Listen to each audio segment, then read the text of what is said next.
No, I'm not going to. All right, so joining me now is Kara Hope, who is the new state representative from District 74, I think you said just before we logged on. Yes.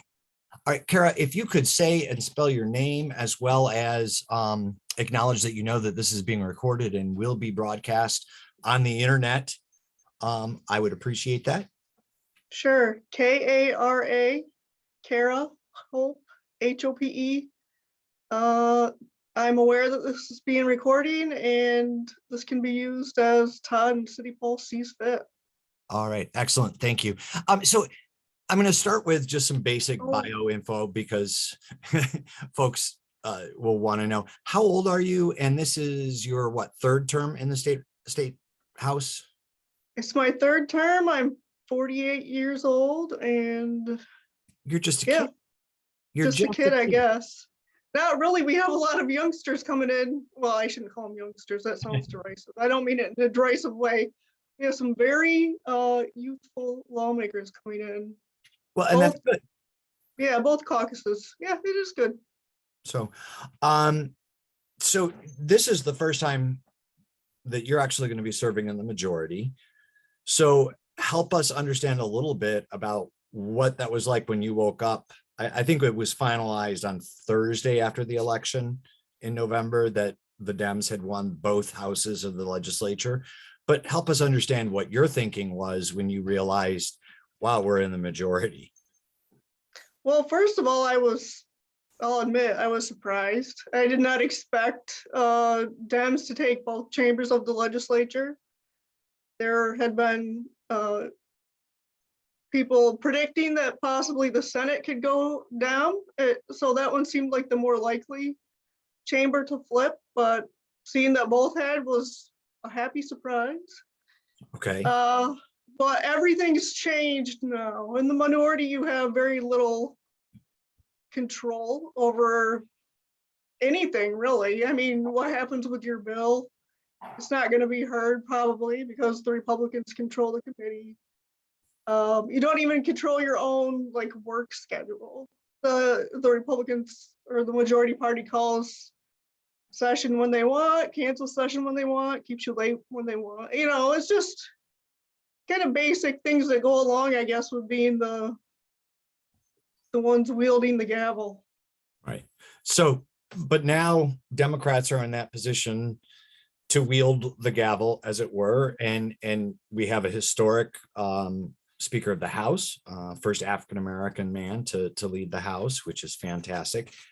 But help me understand, help my readers understand, help the viewers understand, what does this mean for a Democratic agenda? And then we're going to get into the Democratic agenda in terms of passing it in the House and the Senate, because it's only a +1 majority. It's not like this massive majority. Right. It's a 1-seat majority in the House and a 2-seat majority in the Senate. So it's you know, about as tight as it can be. And the reality is, you know, as far as getting our agenda through, it's not going to be easy. And I don't want people to think that it will be easy just because we're all jubilant about being in the majority now. It is great news. It's a good feeling, but the reality is we'll have to have some Republicans come along with us, you know, most of the time. Okay. We control committees now, so the bills that were sitting on the shelf forever and ever. One example, child marriage, which seems like a non-controversial thing, sat on the shelf for both of my previous 2 terms and was never heard. That's an example of a bill that could be heard, or a bill package that could be heard. Well, it seems odd that one wasn't heard, but okay. It's very strange. So as we talk about the agenda, what do you see as the most important items to get passed, let's say in the first year? I mean, I'd like to limit to the first 100 days, but that's not fair. So we'll say the first year.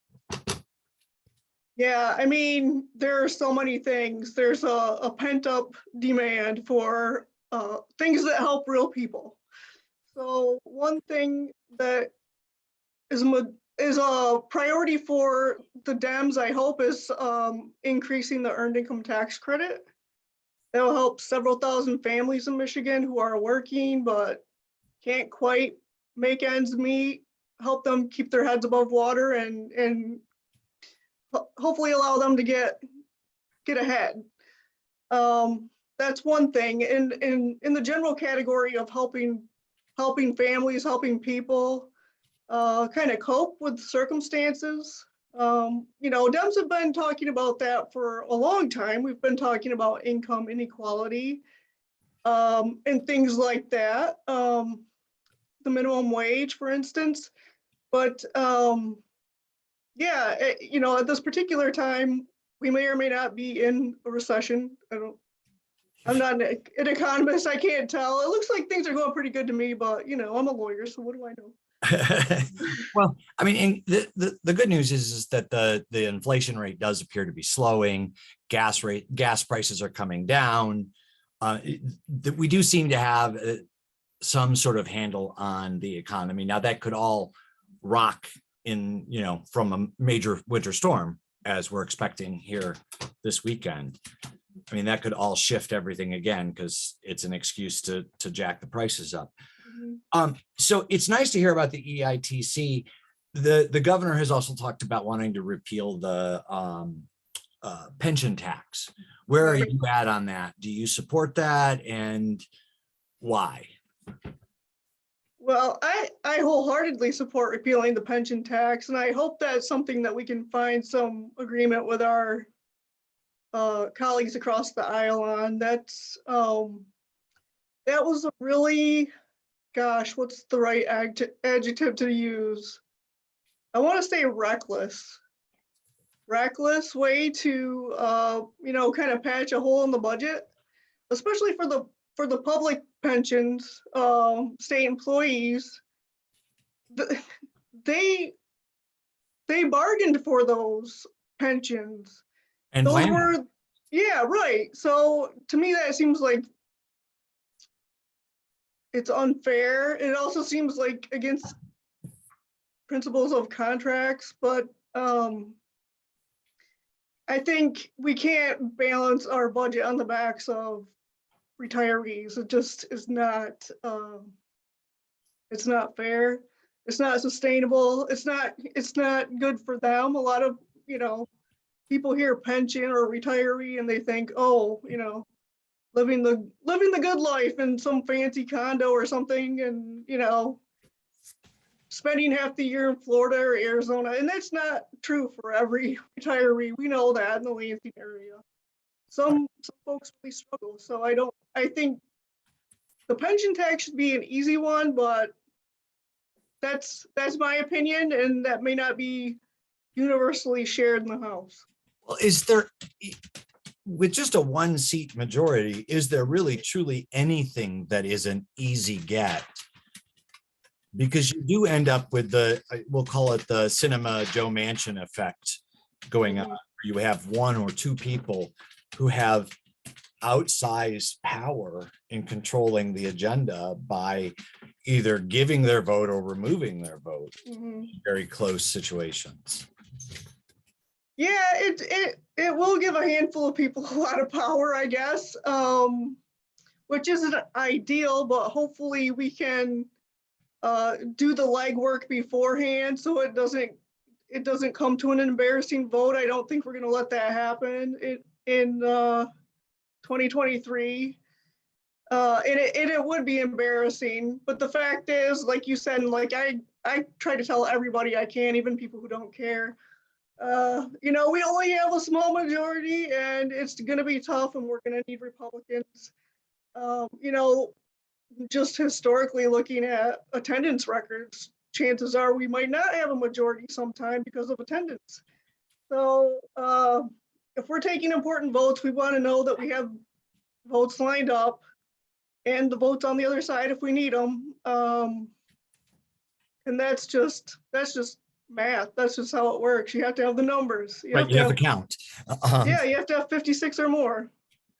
So I guess, in that same vein, one of the things that we have visited FOIA a couple of times now in the last 15 years or so, but there's been a real conversation, particularly in light of the Chatfield scandal, about expanding FOIA to the legislature and the executive office. Do you support that? I do. I do support that with one minor I think it's a minor caveat, and I hope it's a minor caveat, to protect constituent privacy when they're sharing. Sometimes they have to waive confidentiality to work with our offices to help them get the benefits that they are entitled to, or what have you. So as long as constituent privacy is protected, and I imagine it would be in any well-crafted legislation, Well, I even would in support current that. legislation, it would be. I mean, even if you just inserted and the legislature and the executive office, because you could argue that it was an unreasonable invasion of personal privacy. So that, I mean, I get that denial all the time when they redact somebody's birth date or somebody's social security number, or, you know, the account number for their unemployment. I mean, all of that sort of stuff gets redacted, and that's just part of the business of dealing with public records when you're not on the inside. So I don't think I don't think there's any special fix that's needed. I think it's already there. So the other thing that I kind of wanted to raise on, you know, with the Chatfield thing is it is very clear just on what is available publicly at this point that there were a lot of abuses of office. Would you support and will you demand an investigation into Chatfield and others by the legislature for abuse of the systems in order to identify where those holes are and find solutions? And that would be the important thing, right? That would be the goal, would be to find out what went wrong. And I think we kind of know some of the things that went wrong already, that, you know, our campaign finance laws need to be better. We need to get dark money out of politics, all those things. So as far as doing an investigation to that end, yes, I'm on board with that. Obviously, there's a criminal investigation ongoing, so that's gonna take its own course. Right. Yesterday, or was it yesterday? No, it was Monday when we first talked. The days are just all blur these days. When we talked, I talked about the charitable deduction issue. We know that the new budget deal, the omnibus that they're debating now, I think they'll vote on it probably tomorrow, does not include a 2022 extension for the universal charitable deduction. Michigan had some charitable deduction systems in place as well, the credits that were moved, and the Michigan Nonprofit Association is expecting to see some legislation introduced to move that forward as possible fixes. Would you support crafting legislation or introducing legislation that reintroduces charitable giving in light of the fact that we've seen, you know, with the data now, I don't know if you saw my story today or not, but we've seen with the data that donations went down significantly while the Trump era tax laws were in place. And as soon as that universal charitable donation deduction was instated as part of pandemic relief, those donations went back up again. So do you support any sort of tax credits for the average person so that we can get middle and lower income folks tax breaks to help with philanthropy? Absolutely. I mean, yes, of course I do. I think our charitable organizations fill an important role in our kind of social safety net, such as it is.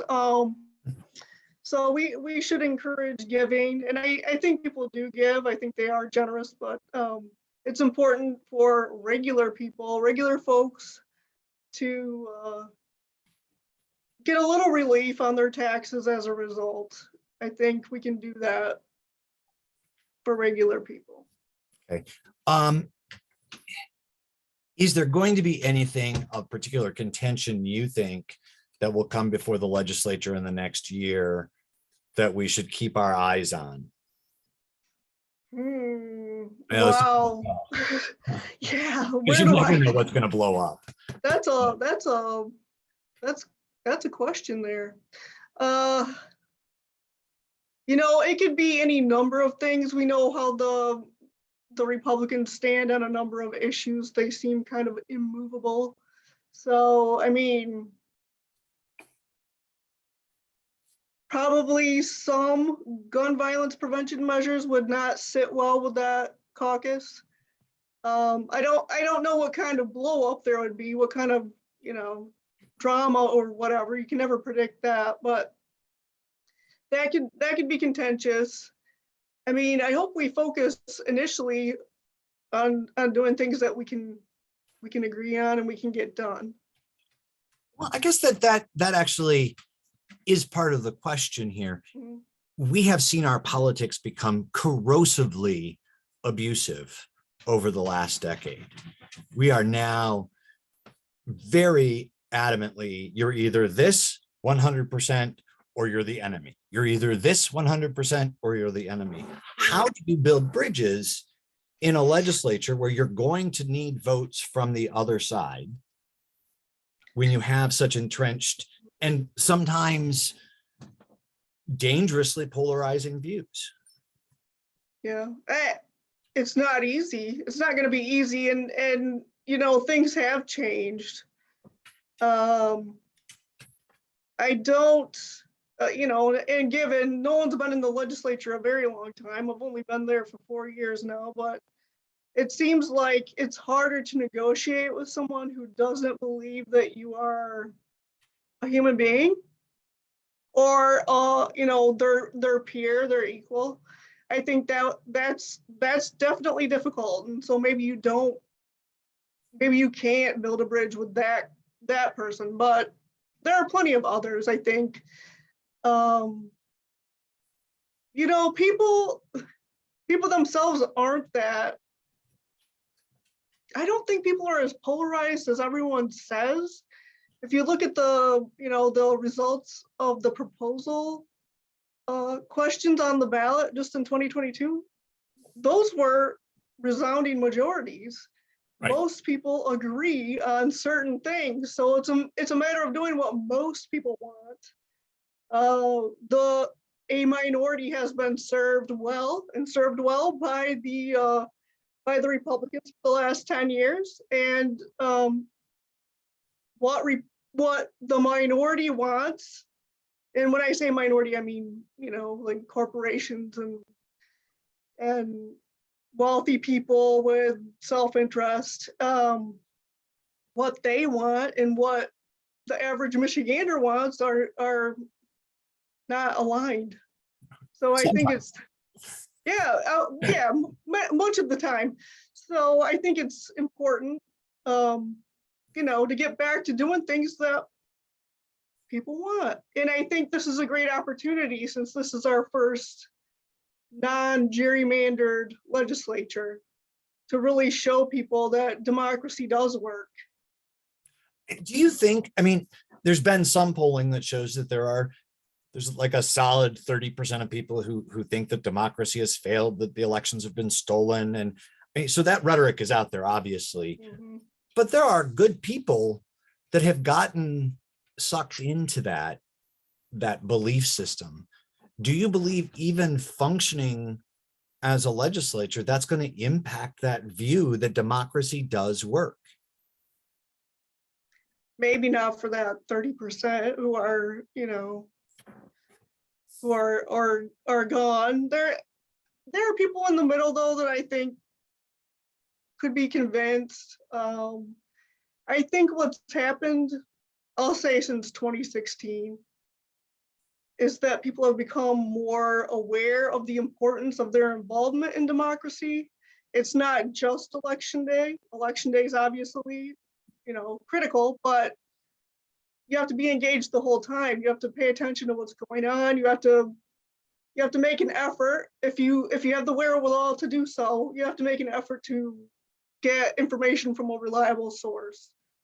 And it's kind of, it's our responsibility to know what's going on in our communities and what's going on in our world. When we talk about getting information from reliable sources, Mm, this is something I observed with the rise of the Tea Party. And I said Yeah, at the time in a radio interview that we are now more segregated in our media consumption than no other time, but just before the Civil War. And we see a lot of similar trends in terms of language trending, as we saw during the pre-Civil War era about states' rights and you're taking away my liberty and those type of arguments that played out in the media spheres, and you sort of got into these bubbles. How do we, as, I mean, I'm a journalist, and I admit I have a progressive slant, but I also believe in hearing the other side and hearing their arguments and presenting them fairly. But how do you as a politician, how do I as a journalist, how do our folks that are reading what I may write about our conversation, how do they determine whether or not something is reliable? And do you have a role in that as a politician? I believe I do have a role in that, and that's something that I've sort of prioritized in the minority, since I'm not going to have a bunch of legislative wins necessarily, especially in a district like the one I'll represent up until December 31st. I think it is my responsibility to tell people what's going on in as objective a way, as objectively as I can. So I wouldn't expect people to think I'm objective, but I can present information in a responsible manner. I try to be obvious about when I'm sharing my opinion. It is hard though. There's a lot out there. Just the sheer volume of stuff that's out there, I think is can be overwhelming. So it is difficult to try to find those reliable sources, so to speak. And some people's trust is just gone, I guess. Other people still rely on outlets like yours and NPR. I don't know, like uh, Or Michigan Capitol Confidential, which honestly comes at things from a very conservative point of view, but their reporting is factual. yeah, it's hard. And then, like you get past the misinformation or disinformation, and then you get the both sidesism. And I'm not, you said both sides, but I'm not directing this towards you. I mean, like, oh, Kara said it's sunny outside, Bob said it's raining, and that's the end of the report. Yeah, no, mine would be Kara said it's sunny outside, Bob said it was rainy outside, and actually here's a picture of the sky. Mhm. It's kind of overcast. You know what I mean? Yeah, that's what you're supposed to do. Yeah. Right. And I think Not just present both sides, both arguments or both contentions without any follow-up or any pushback. Right. Well, and I think, I mean, you've known me for some years now. We've done a few interviews, but when I sense something's not right, I push back, and I push back hard, and I don't care which party you're in. I don't care what your values are. I don't care what the bill is. I push back. If I think there's something not right, I will push hard. And I think that that's important. So I guess. Wife might not be cooperating here. Say what? I think our Wi-Fi might have pooped out there for a second. Yeah, it's back now. So that's good. But I guess at the end of the day, we're coming to the end of the time that I asked from you. I would love to continue the conversation because I think it's great. But we'll close out with, this is my favorite question, and I ask it to everybody at every interview. And that is there anything that I didn't ask you about this topic that you think is really important for voters and people in the Lansing area to be aware of? Actually, before we go to that, there is one extra question that I have.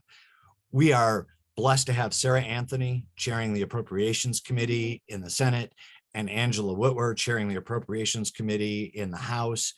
How is that going to impact Mid-Michigan where people who are intimately familiar with Mid-Michigan's needs are representing or chairing those committees?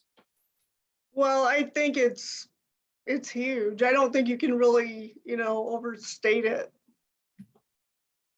It's all in the future, so no one has a crystal ball, but I think that it's going to be transformative for the Lansing area.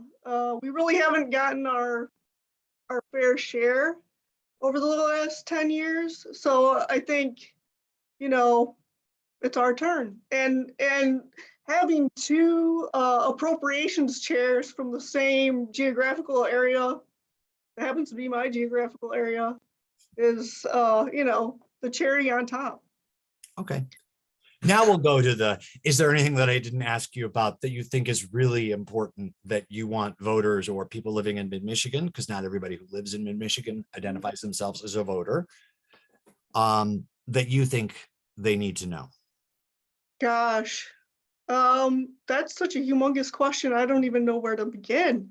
Deliberately so. Yeah, as a legislature, we'll be working on making sure that the direct democratic action that we saw in November, the proposals, are implemented seamlessly. So we're going to have to do some things to make sure that proposal 2, for instance, with all the changes to voting requirements, that goes off smoothly.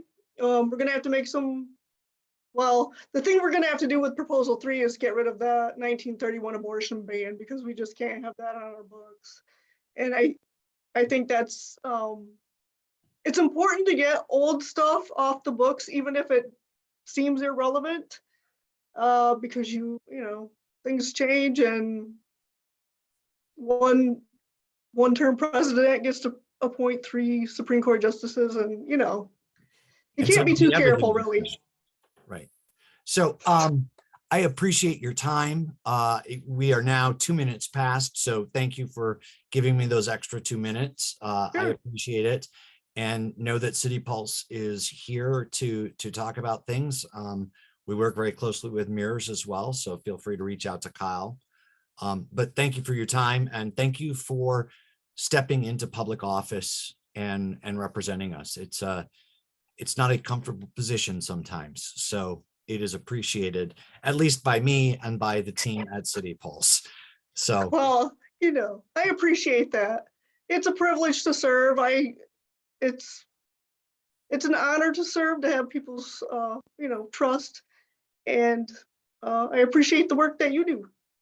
every once in a while, but we'll talk soon. Thank you so much. I'm going to go ahead and turn off the recording.